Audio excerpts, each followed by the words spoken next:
Take a nice full breath in. Big breath in through your nose. Let it out through your mouth with a Good. And then again, into your belly. Big breath. And then dropping into that breath softly, gently, breathing in and out through your nose. Now become aware of where that breath is going. It's going down into your body, into your lungs, and back out. So as that softly happens, say hello to your heart on the way. Yeah, there it is. And every time you inhale, your lungs expand and you give your heart a hug. So make your inhales beautifully full so that your heart can feel the love back from you that it gives to you every time it beats. And as your awareness moves deeper, you can feel that edge of softness as you slip out of thoughts and mind and into that place of receptivity and allowing and purposefully being exactly right where you are and ready to receive the beautiful, honoring and empowering messages of Adironnda and Kryon. So it is good day to you, huh? Very good to see your light, your energy, your brightness, your divine presence. For those of you whom we have not met, we are Adironnda. And we bring with us an entire council of beings of light that are here on your behalf. We give thanks to the divine Dr. Ember for her words of wisdom, opening up your heart. You know, you can never have your heart too far open, huh? It is always expansion, because you are the magnificence that we wish to see in this world. You are that acknowledgement. And so that open heart that you are walking around the world in with, got to get that English right. English is our second language, you know. Glick is our first one. So with that open heart, you are that spark. Well, you are actually the whole bonfire of creativity in this world. And you know, we've been telling people for year and year and year, many years, as we know our dear friend Kryon is as well, that anything that is not in integrity is going to start imploding upon itself. It's going to start raising up to the surface so it can be indeed dealt with. As you have just seen on the slides that Lee, our dearest friend Lee, is using. So in that energy of integrity, anything that is not in integrity is going to implode or going to raise to the surface to be recognized and dealt with. What does that mean, huh? So is your checking account in integrity, huh? Is your household that you need to fix this or fix that in integrity? So we don't think of it in those terms. It was mentioned this morning that our dear vessel Marilyn teaches intention, and the joy teaches intention. It is your intention to stay in integrity, yes? Of course it is. Yet we are not sure that each one of us are recognizing when things are not quite in integrity. So we're going to give you an example or two. Is that okay? Good. Because we would talk about it anyway.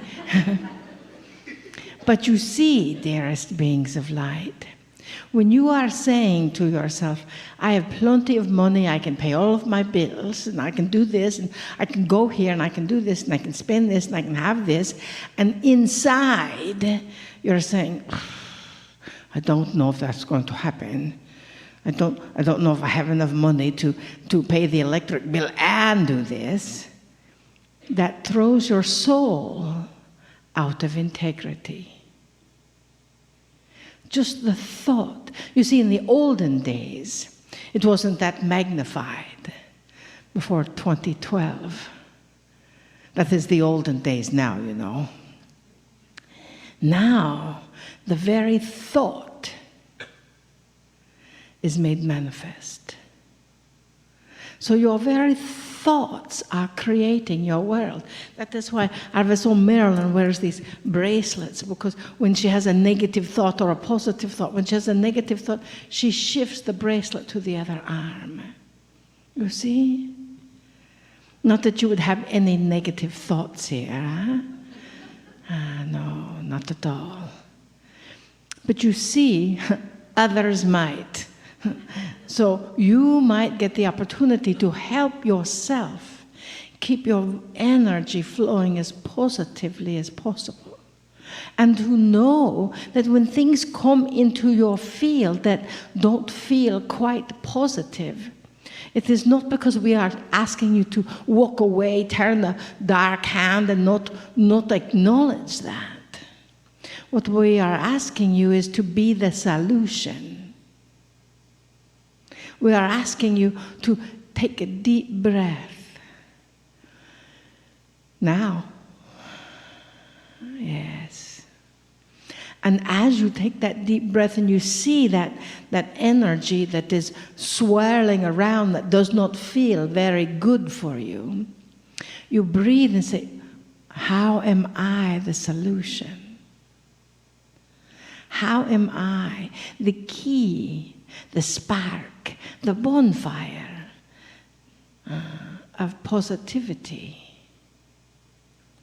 and intentional shift, intentional change? That is the key, yes? I saw Marilyn drew a card from the affirmations oracle that Lee has online. That's got the little phone thing. We didn't bring it up with us because then she wanted to see another one and the card was gone.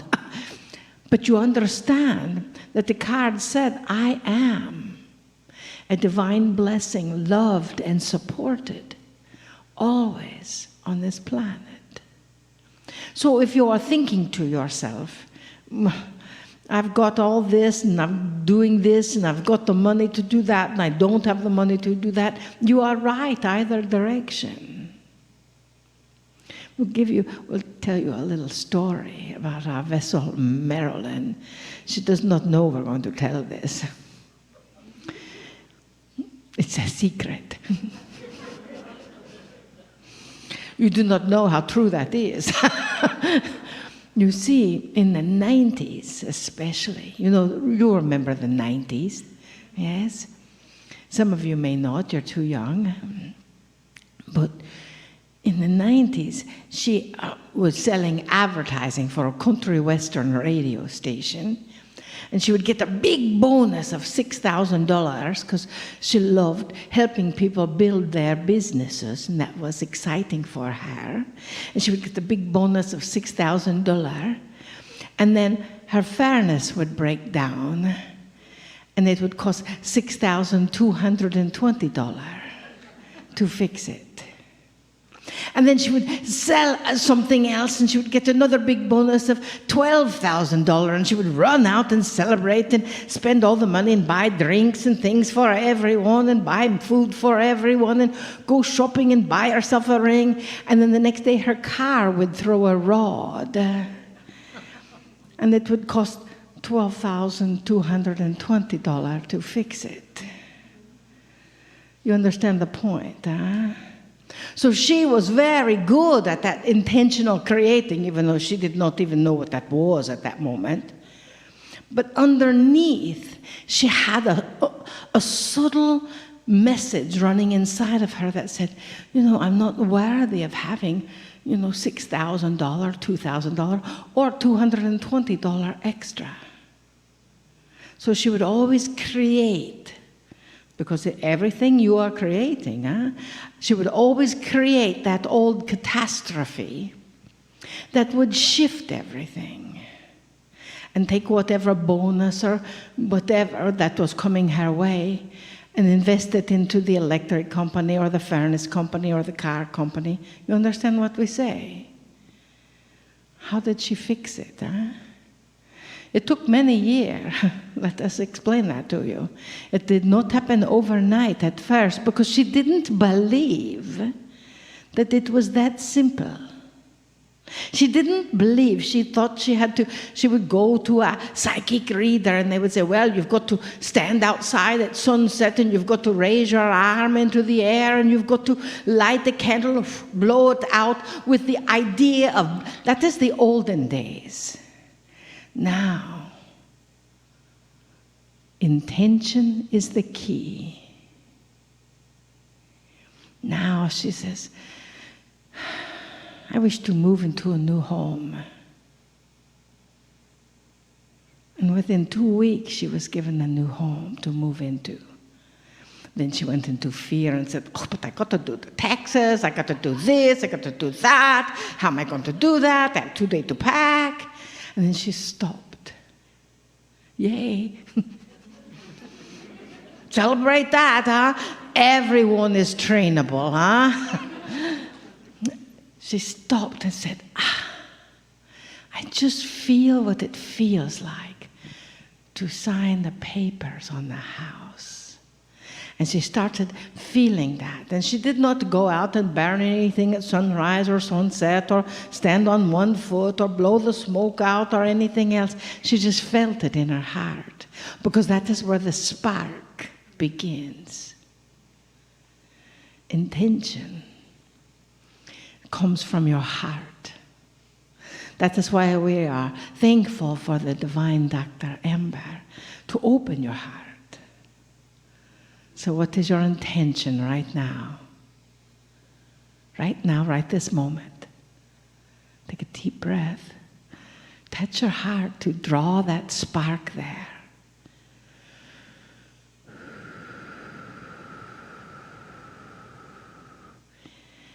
Feel what it would feel like for it to be already done.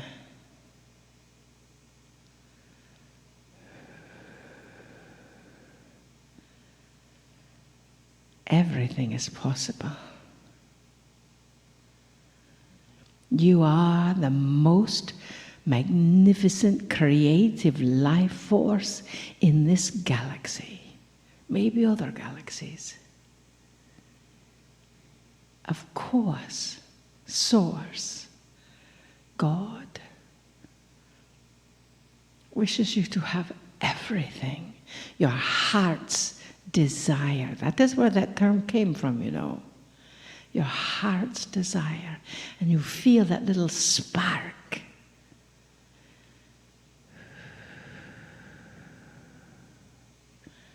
It is possible, yes?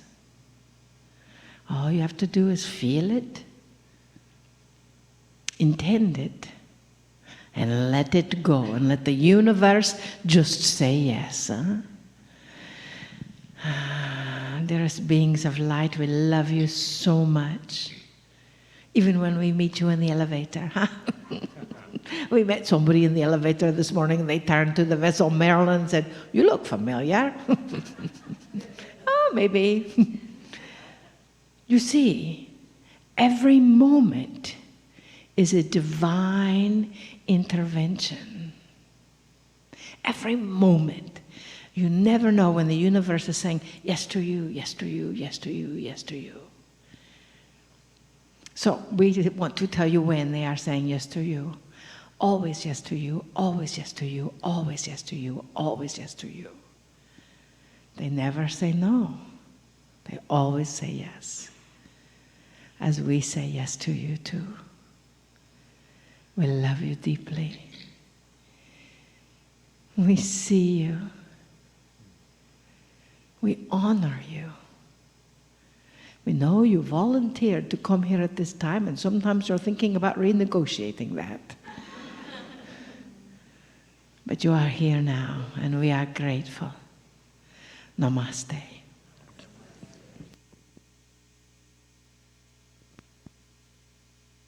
Greetings, dear ones. I'm Kryon of Magnetic Service. For those who would just tune in to this message, we are in Austin. And I want to give a message that starts a series. We're going to call it Frustrations of the Lightworker in the New Energy. I start with the premise. For 30 years, I have been channeling through my partner, leading up to the shift, being part of it, and now beyond. If you take a look at the channels and the messages, they have shifted with the times. At first, telling you to get ready for a new human. In 1993, I said in a book that my partner published reluctantly that there would be no Armageddon. That you're headed instead for something that you never expected, a potential, a possibility. The metaphor would be that which is an improved consciousness of the planet through evolvement of things that had never evolved before. The consciousness would carry an evolved transparency of thought, and there would be integrity and honesty in many of the things you thought would never happen. And you'd start to see them in mass. You'd start to see them in government. Finally, you'd start to see them in corporate. These were the messages back then to get ready for something different. At the crux of 2012, there was celebration, and the channels started to shift. The marker of 2012 had been passed as we had expected because it was in the field. Dear ones, the field contains the energy of potential. If consciousness is energy, and there are many making plans and thinking of certain things in certain ways, it's in the field. These are the things that intuition can begin to pick up. The field is where remote viewing occurs. That which is a potential based on what people are planning, negative and positive. Many times there are those who will go into that field, and the only things they will see are negative things, because that's the bias they carry into it from living in an old energy. They expect things to be negative, therefore they'll find the negative potentials, and then they'll never occur. And when you find prophecy from those that never occurs, or doesn't occur over and over when they say it's going to occur, you know what's going on, don't you? And we spoke of that. We told you of a consciousness that would start to change among old souls. And it would start to radically change for those who would accept that that was possible, that they could change their lives and their reality. The reality. That what they could imagine would create energy, work with the potentials in the field, and they could start manifesting things like the healing they wanted for their bodies, with longer life that they wanted. Because these are the things that were appropriate for them.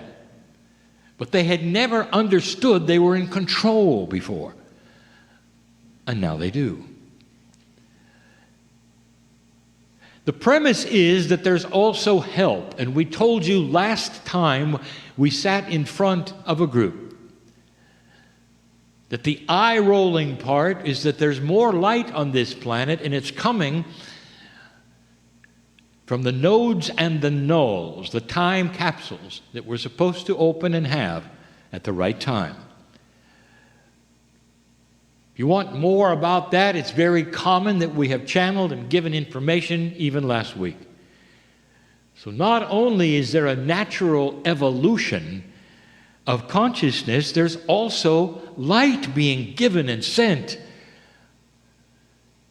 And when you send light, even in a metaphor, you have the option to keep your eyes closed.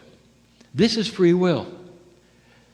So light may be there and things may be observable, but not unless you wish to open your eyes to observe them. But it's there.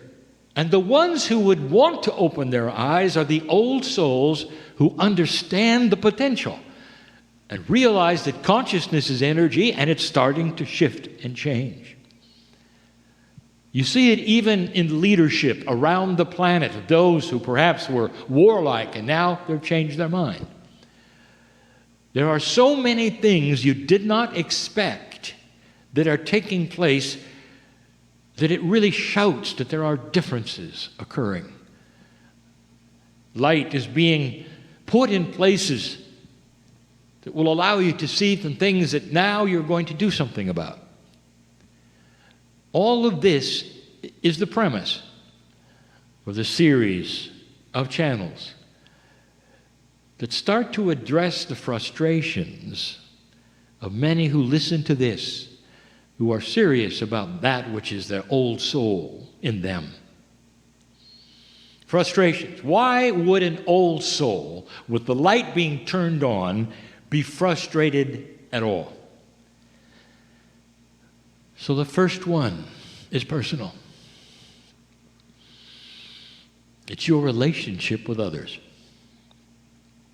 You lie in bed and you say to Spirit, why all of a sudden are the people around me so difficult?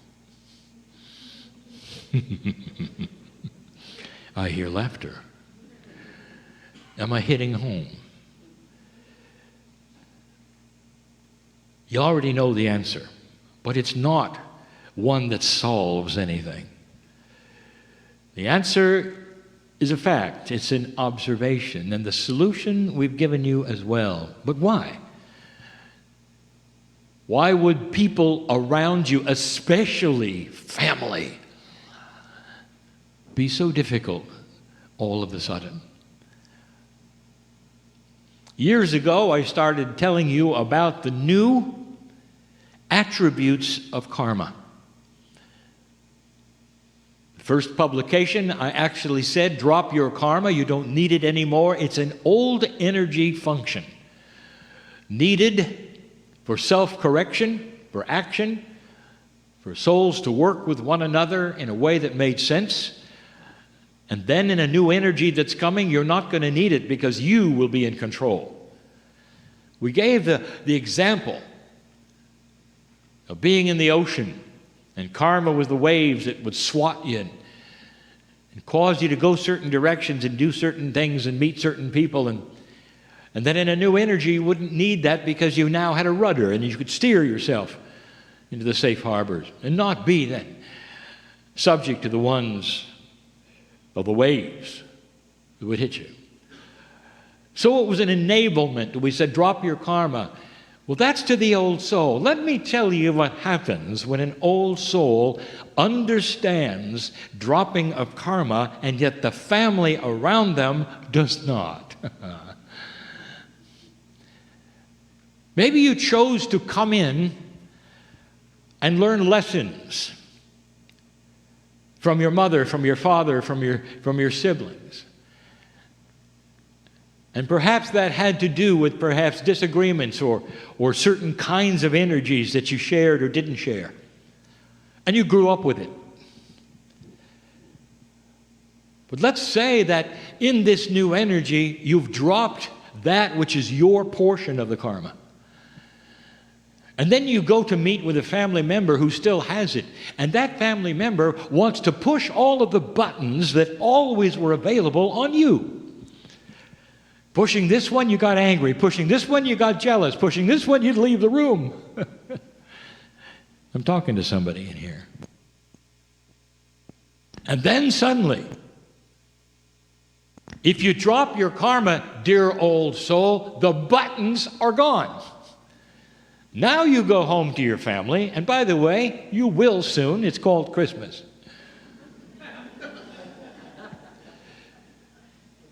And out come the fingers to press the buttons, and nothing happens.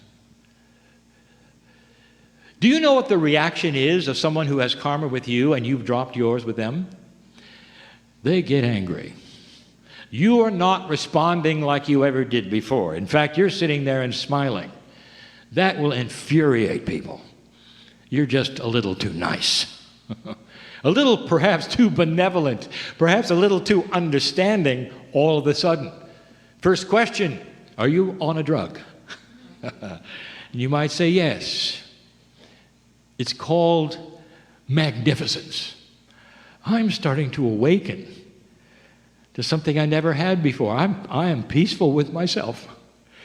And you can push all those buttons you want to, but you'll find the buttons are gone. And you can look right at them and say, I love you too much to have those buttons there anymore.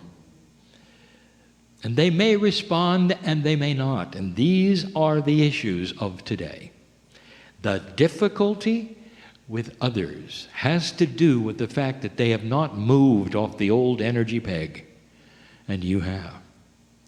It doesn't make you right or wrong, dear ones. It's simply a fact. You have moved energy. In school, you move from grade to grade. It's not a bias when you study hard and move to the next grade. In the evolvement of the human race, it's not a judgment that you learn from lifetime to lifetime and you hit the new energy and you start to evolve, and perhaps those around you haven't yet seen or don't want to, or had free choice to stay where they are. In some cases, you can't stay at all because you realize that those around you are very angry all the time. Sometimes you'll go and spend time with family and realize for the first time all they do is complain. And that's what it is around the table. Here's what's wrong today. I wish they'd fix this. Isn't this awful? How do you feel about it? And you say, I'm just fine, thank you. And they'll say, what's wrong with you? And you'll say, I've discovered the magnificence around me. And you're included in that if you want to be. But I've also discovered that complaining does not help anything. It sets an energy around me. It darkens the room. It's not benevolent. Things are there, but complaining about them, it doesn't help at all. What would help is benevolence around them. Perhaps we can shine a light so much that those things will be catchy into others that you complain about, and they'll start changing. And they'll stare at you. And they'll say, you've been to a Kryon meeting, haven't you? And you'll say, yes. Some of them understand love. And they'll understand you when you say, I'm finished complaining. I don't judge you. Complain all you want, but it's not for me anymore. And then you're not part of the party. And you're not accepted as well because you won't follow along. Then you're excused early. And you're out of the family. Why are people so difficult? What is wrong? The answer, dear ones, I just gave you in the solution. Don't try to change them, please. This is not an evangelistic thrust you're in, dear ones. It's a benevolent action of compassion. You show them who you become and let them decide if it's attractive or not. Do not make them wrong. Do not point your finger. Do not tell them you wish they were different if they did, and can't they see light? That'd be the wrong thing to do. Instead, be light. Pretty soon, some of them will see that there has been a change, and it's a good one, and they like it. Some of them will call you back and say, tell me more. Let's go to lunch together. And some of them won't. But the bottom line is you sit in a group of old souls right now that are your new family, who don't have the karma anymore and never did with you. And they won't push your buttons like the family. It's about changing the paradigm of what family has become. And knowing that you're safe here. And that you're with others who are concerned about the planet in a way that doesn't complain, but moves light around. And understands the whole premise and paradox of reality for the earth may be changing. A more benevolent earth, not a complaining one, not an angry one. It's going to disturb the cultures on the planet who regularly shout at each other. And there are many. And that comes from survival. And there are many. But it has to start somewhere. Let it be here. Let it be in Austin. Let it be with your family at Christmas. Frustrations? Oh, there are many. When I come back with you a little later today, I'll talk about the frustrations of energy, because those are changing. So, dear light worker, you wonder why we call it worker? Now you know. You don't float through this, old soul. You don't float through this. You work through it with help that's always been there. And that help will take your hand and lead you through it.